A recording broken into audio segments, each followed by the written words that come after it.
Okay guys, so imagine that you're walking around in Ikea and you don't even realize that the store closes. And then you get trapped there for the night. Except instead of getting trapped inside of an Ikea, you're actually trapped inside of an SCP. 2011, Martin That's a Sims long time was wandering ago. down the streets of Carson, California. His clothes were ragged, he was filthy, My guy does gibbering not like look a good. madman with a full beard and long, unkempt hair. His body was covered in scars, but he What showed no happened signs to of my guy? malnutrition. What made Martin's sudden appearance so remarkable? He'd been missing for 3 years. When he was Whoa. interviewed by police, they asked him where he'd been all this time. They couldn't believe his answer. He'd been trapped in an Ikea since 2008. But this I feel was like they no just wouldn't ordinary believe that. Ikea. This was a dangerous anomaly that would come to be known as SCP-3008. I've heard a Martin's lot strange about this answers in his SCP. interview were laughed off by his interviewing officers, who assumed he was either crazy or under the influence of I mean, something. yeah, but who they would caught believe the that? attention of an SCP Foundation field agent embedded in the precinct. The report was passed up the chain to a local site director, who approved a detachment of Foundation field operatives to look into Martin's case. While he was reluctant to lead the Foundation agents back to the offending Ikea, the Foundation can be extremely persuasive.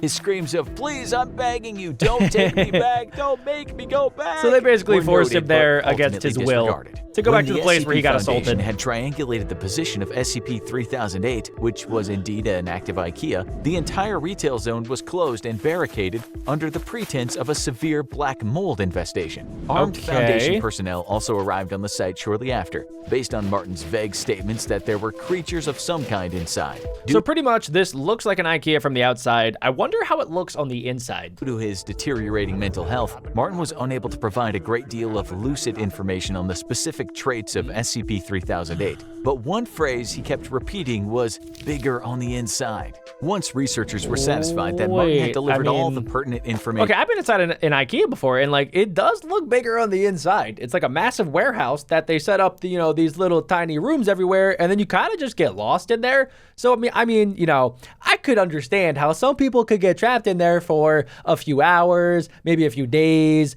maybe a few years if you really like the meatballs. He was able to, he was administered Foundation amnestics to erase his memory of the last 3 years. That's probably and for the best return bet. to his family. Yeah, A so cover that story he's was not, like, formulated. traumatized Martin for had the rest been of his life. kidnapped and abused for 3 years by a mentally unbalanced stalker in downtown Carson. He'd been able to escape as said stalker took his own life out of guilt, a suicide that the Foundation expertly fabricated to make their cover story airtight. With the loose end of Martin Sims taken care of, the true observation of SCP-3008 could begin. The A SCP base set Foundation does around the not play perimeter of the around. mysterious Ikea kept a 24-hour watch on the building, covering all potential entrances and exits. No exploratory missions had yet been approved by the Foundation Ethics Committee, so they first wanted to perform a week of external observation to see if any of the store's anomalous properties extended beyond the confines of the Okay, guys, I want you to comment down below what you would do if you were the SCP Foundation. Like, how would you kind of contain this situation? Personally, I would do what they did so far. I would secure the perimeter, not really go inside yet. But what I'm thinking is we could get something similar to like the Mars rover, for instance, or just like any sort of robot that has a camera, and then you just send that inside. That way, you don't have to waste any D-class personnel. building. After a week of nothing, it appeared they did not. A local site director approved of the use of 20 disposable Class D personnel Of course, to explore the interior. I swear, the SCP Foundation loves using D-class personnel when they could just use robots. Of SCP-3008. The D-Class operatives would be split into 4 squads of 5 men, Alpha, Bravo, Charlie, and Delta Squad. Each would be assigned a different quadrant of the store and would deliver information back to the control team on site via a live audio and video link. 3 Okay. of the 4 teams upon entering the store you could use reported nothing robots. out of the ordinary. Neither the audio or video they were sending back indicated anything different from a standard IKEA store, from the flat-pack wardrobes to the Swedish meatballs. Team Delta, however, That suddenly is began insane. experiencing a scrambled audio and video connection.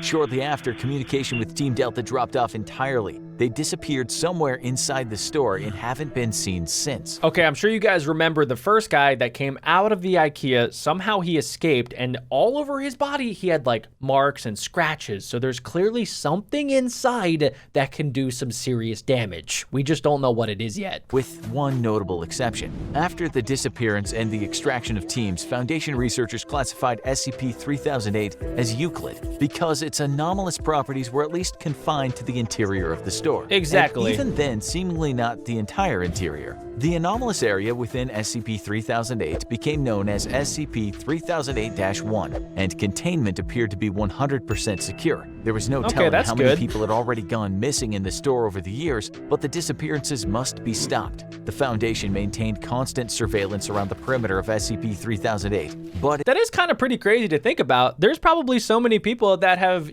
just told their friends and family, like, hey, I need a new plant. I'm gonna go to Ikea. Maybe I'll get some lunch and like get some meatballs and stuff. And then they just disappeared forever. When in reality, they went to an SCP Ikea and got trapped there forever. it appeared they could prevent any further incidents by simply preventing other civilians from accessing the Ikea store. Martin's ravings about monsters were assumed to just be the product of delirium, until a surviving member of Delta Team suddenly reappeared. The date was November 3rd, 2011. Oh, he actually came back. It was a cold night, a few hours after what would have been closing time if the store were still active, and 7 months after the extraction teams had disappeared somewhere in the confines of SCP-3008. There had been no anomalous activity outside the store since the perimeter was first secured, and the Foundation researchers hadn't expected that to change until the last surviving member of Delta Team came barging out of the store's entrance. He actually made it out? Field operatives were amazed to see him again, but they were even more amazed to see what was following him out of the store, repeating the same phrase. It's a Swedish man. man. The store is now closed. Please exit the building. Despite the fact that the entity chasing the Delta Team survivor was wearing the yellow shirt and blue pants of an Ikea store employee, the being definitely was not human. It was around 7 feet tall with no visible face.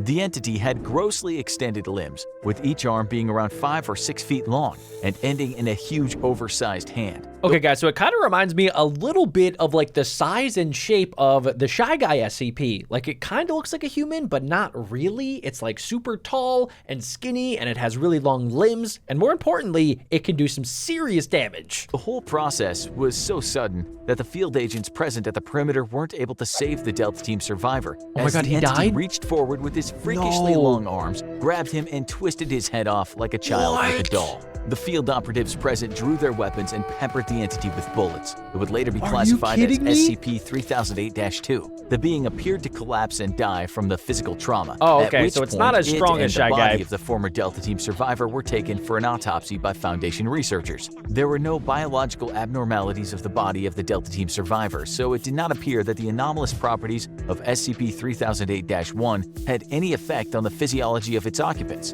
Okay, so basically what they're saying is that the 20 D-class personnel that they sent in there and everybody else that's been inside of this Ikea has just been like living in there. Like you can eat the food, you can use the furniture, like it's only SCP whatever 3008-2 that are actually going to hurt you, which is honestly kind of crazy. Like they're just living inside an Ikea.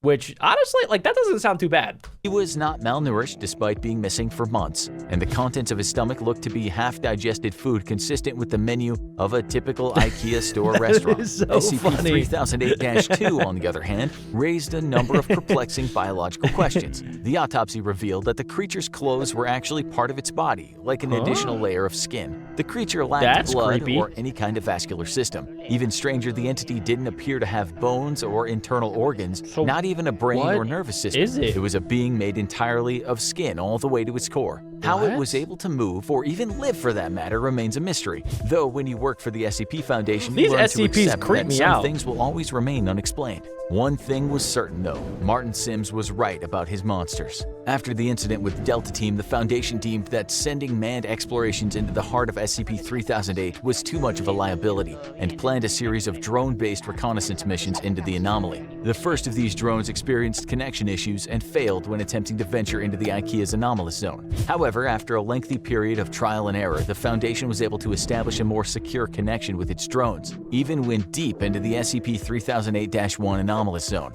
It was only then that some of the most extraordinary discoveries were made. SCP-3008-1 seemed to break the laws of spatial reality, as the area of the Ikea's interior was at least an order of magnitude larger. So the guy Martin at the start of today's video was right when he said that it's bigger on the inside than it actually looks on the outside. So like it's I wonder if it's infinite on the inside. Larger than its exterior. Just as Martin Sims had said, it was bigger on the inside, but just how much bigger? The Foundation has yet to find evidence of any physical terminators within the store that might indicate SCP-3008-1 has an end point, while an area of at least infinite. 10 kilometers squared has been uncovered in SCP-3008-1. 10 kilometers? It could, in theory, be infinite. Laser rangefinder tests, which are Holy normally smokes. very reliable, have only given inconclusive results. Interestingly, the anomalous area doesn't have any clear visual differences from the rest of the Ikea store, except that it extends forever. An individual trapped within the confines of SCP-3008-1 wouldn't even realize they've entered an anomalous zone until they tried to locate an exit and leave, at which point they'd find they were already hopelessly lost. The geography of SCP-3008-1 does at least appear to be consistent, so people trapped within are theoretically able to retrace their steps and escape if they haven't already ventured too deep. See, guys, I don't know. This is one of those SCPs that, like, it feels like it could exist a little bit, since I'm sure you guys have been in an Ikea or a store very similar where, like, it's just so massive that you feel like you're lost sometimes. Like, you could just get confused by all of the different, like, hallways and different places that you can go down and all of the things to look at, and the restaurant with the Swedish meatballs, they're pretty distracting. So I could see how, like, something like this, I don't know, could be very believable, even though obviously, like, there's no such thing as an infinite Ikea. That just can't be possible. However, I could see something like the world's biggest Ikea. People could get trapped in there for days without anybody knowing. It could happen.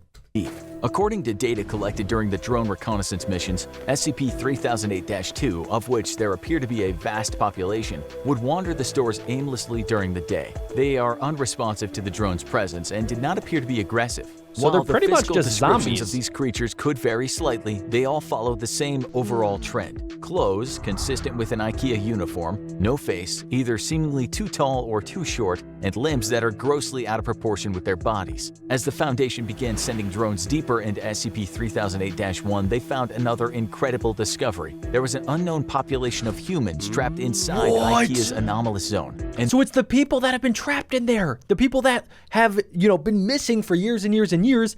They have their own little civilization inside of this SCP.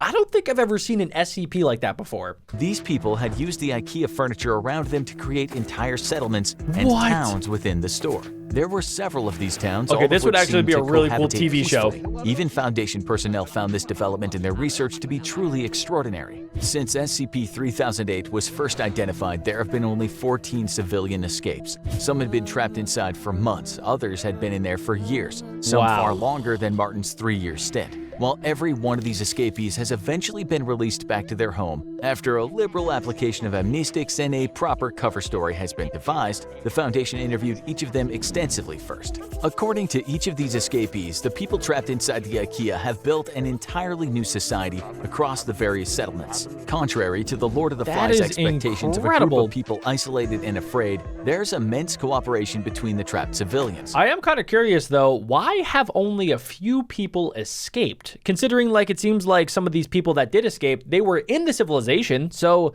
eventually they decided to leave. I wonder if, like, most of the people there, maybe they're just happy. Maybe they, like, have a system down, they get free food, they get, a really cool place to live. They probably built up, like, giant walls using couches and other furniture to keep out, like, the really bad zombie SCPs. So I feel like some of them might actually like it there and don't want to escape. I can't be sure, but I could see that happening. The food in the several Ikea restaurants in SCP-3008-1 mysteriously replenishes while nobody's there, so there's no threat of starving. And the automatic turning on and off of the lights forms as a rudimentary kind of day and night cycle. Nighttime, however, is when things get dangerous, as the SCP-3008-2 entities, which are known to the people inside as the staff, become extremely hostile after dark.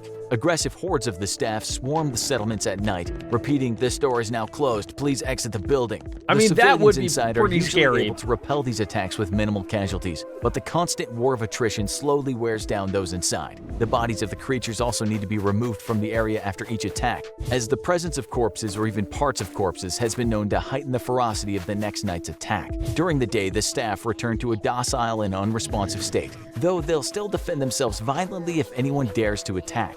Over the course of the Interesting. interviews with the 14 escapees, Foundation researchers were able to answer another of their key questions. How had so many people gone missing in the store for so long without being noticed? But the answer Exactly. they received only raised many more unsettling queries. According to the escapees, there were people inside the settlements that, despite being otherwise of entirely sound mind and standard intelligence, seemed to lack very common knowledge that even a child should know. For example, what? some of them weren't aware of the International Space Station orbiting the Earth, or stranger still, the existence of the Statue of Liberty. Wait a second. So everybody knows what those things are. So either A, they're stupid, or B, they're not from like the normal universe that you and I know. Like they're from these like alternate universes where maybe there isn't an International Space Station, or maybe they were taken, hold on, maybe they were put inside of this Ikea before those things even existed. So maybe some of those people in there